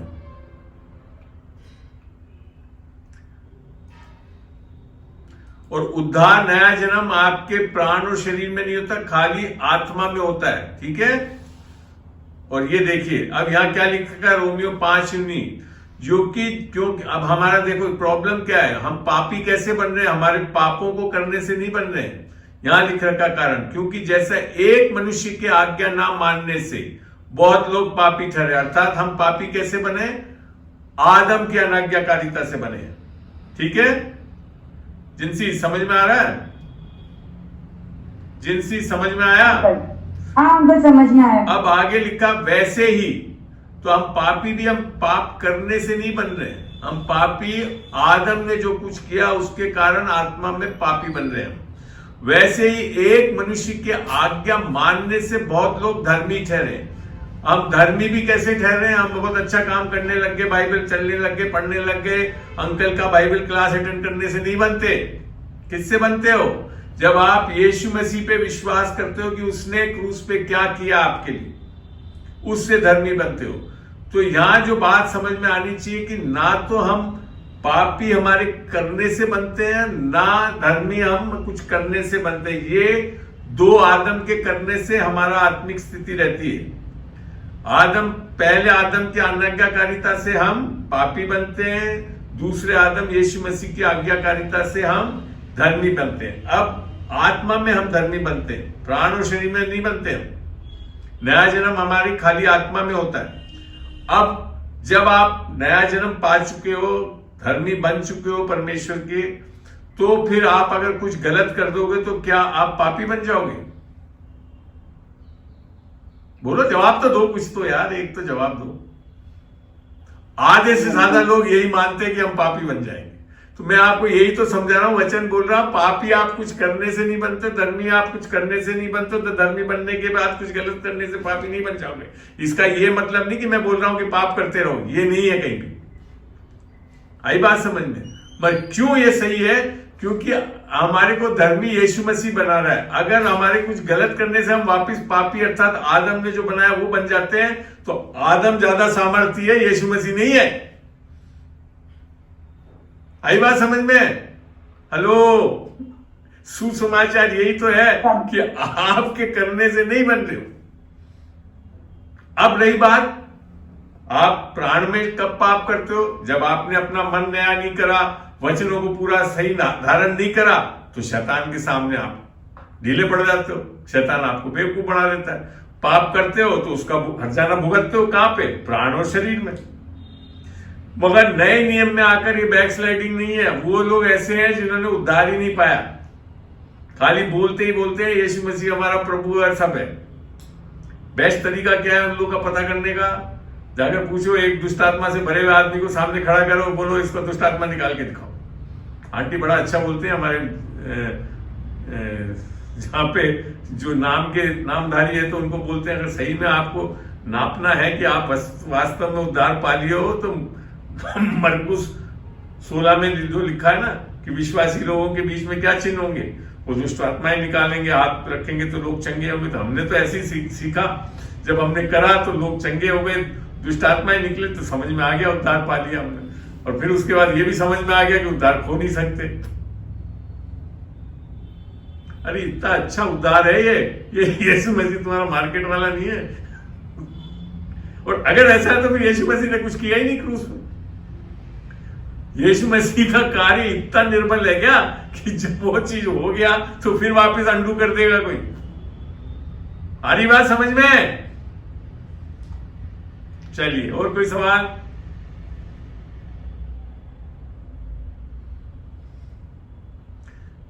और कोई सवाल? बस आंसर एक और है। चलिए, बहुत अच्छा। तो तुम्हारे इतने सवाल थे, तो पहला मेरा सवाल की इतनी सब लिख के क्यों नहीं भेजा पहले, जब मैंने लिख के भेजा था? चलो कोई बात नहीं, पूछो पूछो पूछो। अच्छा लगता है लेट कमर्स को, अच्छा लगता है मेरे को। हाँ बताओ। जब तो मेरे समझ में आता है कि प्रभु ने अभिषेकित करा कि जब भी पूछोगे तो मिल जाएगा सवाल का जवाब। हाँ बोलो अंकल। जो रेवलेशन 3:16 में है ना अंकल, एक इसी कंटेक्स्ट में था, मतलब 3:16 पहले खोलते मेरे को ऐसे ये जरूर है, मेरे को वचन के बारे में ज्ञान तो बहुत है, मैं खोल लेते हैं क्या चीज अच्छी से देख लेते हैं। प्रकाशित वाक्य 3:16 अंकल क्या है भाई? पढ़ते हैं खोल के। बोलो, पढ़ो। इसलिए कि तू गुनगुना है और ना ठंडा है और ना गर्म है, तुझे अपने मुंह से उगलने पर हूं। ये समझने वाली बात है। या तो आपने बिल्कुल उद्धार नहीं पाया तो परमेश्वर आपको उद्धार दिला सकता है, या आप यहां लिखा का और ना गर्म है। तो बेसिकली गुनगुना जो है वो यहां ये नहीं है कि थोड़ा तो है और थोड़ा, मैंने यूं नहीं है कि हाँ थोड़ा तो यीशु मसीह में हो और थोड़ा तो अभी भी शैतान के साथ, ऐसा नहीं है कोई स्थिति। या तो आप बिल्कुल गर्म हो गए परमेश्वर में या बिल्कुल ठंडे हो गए। ये गुनगुना वाला जो धर्म में चलने वाले लोग हो ना कि हाँ मैं कलीसिया जाता हूँ, मीटिंग अटेंड करता हूँ, भला ये नहीं है ऐसा कुछ। या तो आप देखो पाकिस्तान और इंडिया ये दो नेशंस हैं, तो इसके बीच में कोई ऐसी जगह नहीं है कि बीच में खड़े हो जाओ क्योंकि मैं पाकिस्तान में भी नहीं हूं और इंडिया में भी नहीं हूं। वो है वो गुनगुनापन, ऐसा कोई स्थिति नहीं। या तो आप परमेश्वर में हो या नहीं हो। तो इसीलिए लिखा है इसलिए कि तू गुनगुना है और ना ठंडा है और ना गर्म, तो तुझे अपने मुंह से उगल। ये सब धर्म में चलने वाले लोग जो है ना बैक स्लाइड समझ रहे हैं, और ये सब ऐसे लोगों के लिए ही। आई बात समझ में? आ रही बात समझ में बेटा? हाँ अंकल हाँ। ये आधे से ज्यादा वही जो सोचते हैं ना, हाँ हम यीशु मसीह को भी मानते हैं मगर सब कुछ नहीं कर सकते।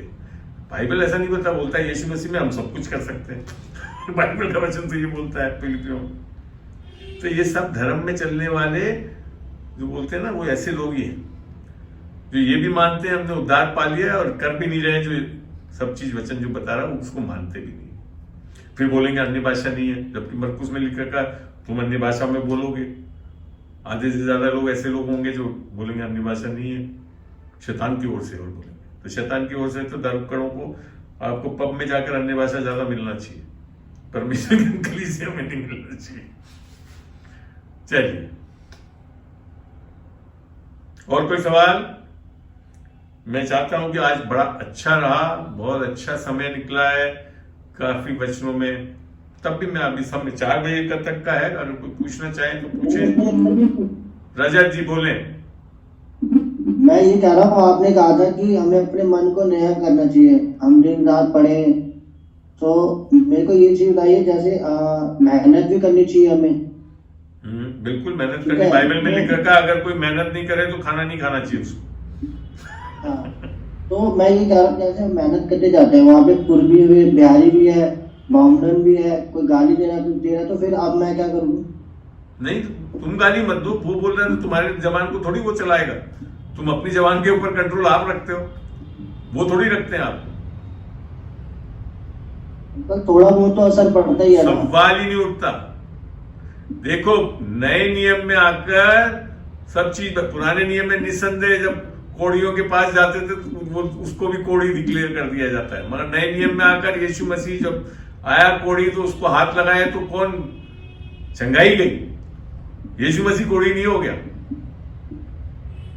तो संगति निसंदेह असर करती है, मगर संगति आप किसके साथ कर रहे हो? परमेश्वर के साथ है। सामर्थ है आपके पास, पाप आपको छू नहीं सकता। बाइबल में लिखा था आपका जन्म, नया जन्म परमेश्वर के जीवते वचन से हुआ है।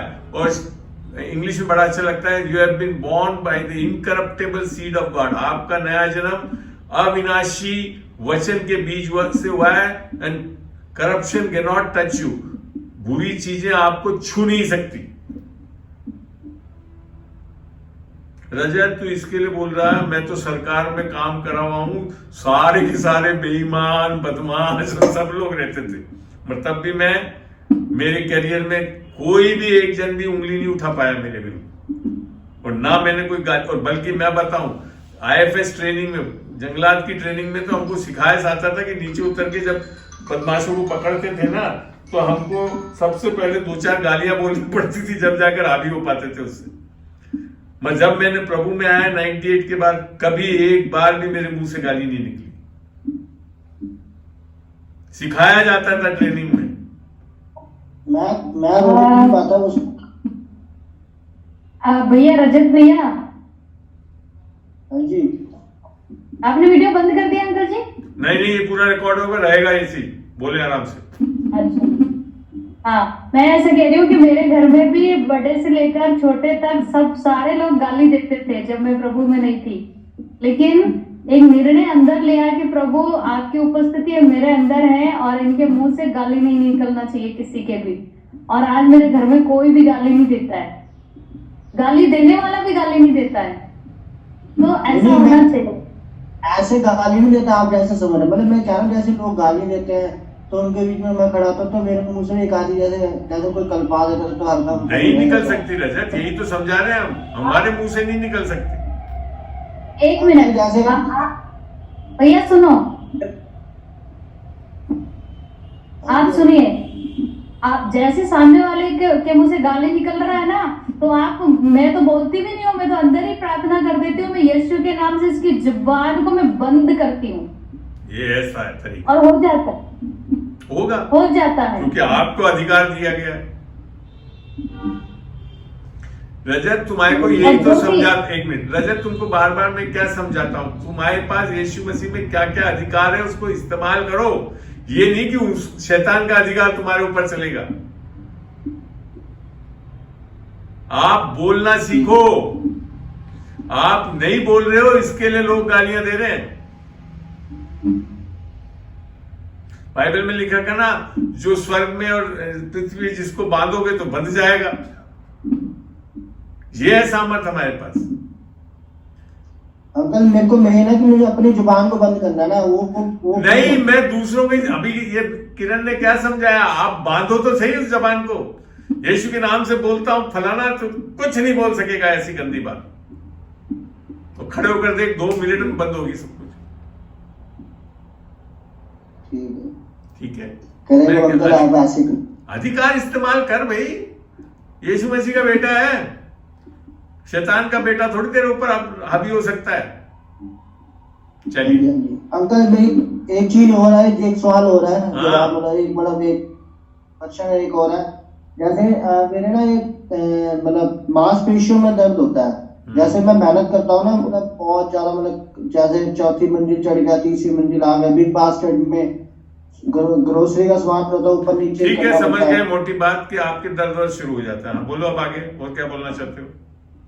इसके लिए मुझे पेन किलर खानी पड़ रही, तो मैं इससे छुटकारा चाहता हूँ, ये कैसे करूँ? रजत, एक चीज ध्यान रखो, बाइबल में लिख रखा है आप पवित्र आत्मा का मंदिर हो। ठीक है ना, लिख रखा है, कुरिन्थियों में लिख रखा आप पवित्र आत्मा का मंदिर है। तो आपको अपने शरीर को रखना है, मंदिर को आपको बनाए रखना। सही खाना पीना करना पड़ेगा, आराम से ही लेना पड़ेगा, अननेसेसरीली बेकार में अपने आप को एग्जर्ट नहीं करना पड़ेगा। ये सब चीजें भी आपको परमेश्वर से, पवित्र आत्मा से पूछ के करना पड़ेगा। वो सिखाएगा, वो सिखाएगा, तब जाकर होगा आपके। आप भैया, आप मेरे से अलग से बात करो थोड़ी देर में। ठीक है, सीखो, ये बहुत चीजें कर चुकी है, ये सारी परेशानियां पहले झेल चुकी है। ठीक है, नंबर है ना तेरे पास किरण का? ठीक है, जी है। चलो, और कोई सवाल इसके अलावा?